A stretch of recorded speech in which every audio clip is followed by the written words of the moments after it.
Welcome to steno dictation. अगर आप हमारे चैनल पर नए हैं तो हमारे चैनल को सब्सक्राइब करें और बेल आइकन ज़रूर दबाएं। डिक्टेशन 5 सेकंड बाद शुरू होगा। आर्थिक रूप से कमज़ोर वर्गों के लिए 10% आरक्षण को उचित ठहराने के सुप्रीम कोर्ट के फैसले के खिलाफ कांग्रेस की नेता जया ठाकुर ने पुनर्विचार याचिका दायर करके यही स्पष्ट किया कि पार्टी इस विषय पर असमंजस से ग्रस्त है। आर्थिक रूप से कमज़ोर वर्गों के आरक्षण पर सुप्रीम कोर्ट का फैसला आने पर जिन दलों ने उसका स्वागत किया था उनमें कांग्रेस प्रमुख थी। उसने न केवल इस फैसले का स्वागत किया था बल्कि आर्थिक रूप से कमज़ोर वर्गों के लिए 10% आरक्षण देने की मोदी सरकार की पहल का श्रेय भी लिया था। कांग्रेस महासचिव जयराम रमेश ने कहा था कि इस आरक्षण में कांग्रेस की अहम भूमिका है और यह मनमोहन सरकार के जरिए प्रारंभ की गई प्रक्रिया का परिणाम है। जया ठाकुर की याचिका यही बता रही है कि कांग्रेस सुप्रीम कोर्ट के निर्णय पर न केवल तमिलनाडु में अपने सहयोगी दल द्रमुक के रवैये से सहमत हैं बल्कि उससे आगे निकलने की होड़ में भी है। ज्ञात हो कि द्रमुक ने सुप्रीम कोर्ट के निर्णय का यह कहते हुए विरोध किया था कि यह सामाजिक न्याय के विरुद्ध है। उसने यह भी कहा था कि वह इस निर्णय के खिलाफ पुनर्विचार याचिका दायर करेगी। इस सिलसिले में द्रमुक की ओर से बुलाई गई सर्वदलीय बैठक में कांग्रेस ने न केवल भागीदारी की थी बल्कि उसके सुर में सुर भी मिलाया था।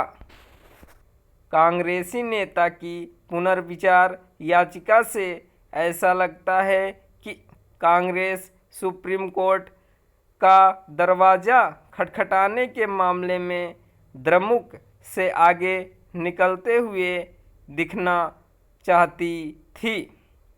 आर्थिक रूप से कमज़ोर वर्गों के लिए 10% आरक्षण के फैसले का स्वागत करने वाली कांग्रेस जिस तरह चंद दिनों के अंदर ही इस नतीजे पर पहुंच गई कि उक्त फैसला सामाजिक न्याय के विरुद्ध है, उससे यह प्रश्न उठना स्वाभाविक है कि आखिर निर्धन तबकों को राहत देना सामाजिक न्याय अथवा समानता के खिलाफ कैसे हो सकता है।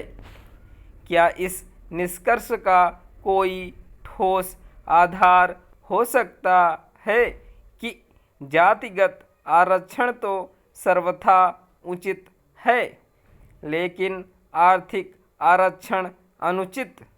जिन्हें भी यह लगता है कि आर्थिक रूप से कमज़ोर वर्गों को राहत और रियायत देना समानता के विरुद्ध किया जाने वाला काम है, उन्हें सामाजिक न्याय की अपनी परिभाषा को फिर से जांचने परखने की आवश्यकता है।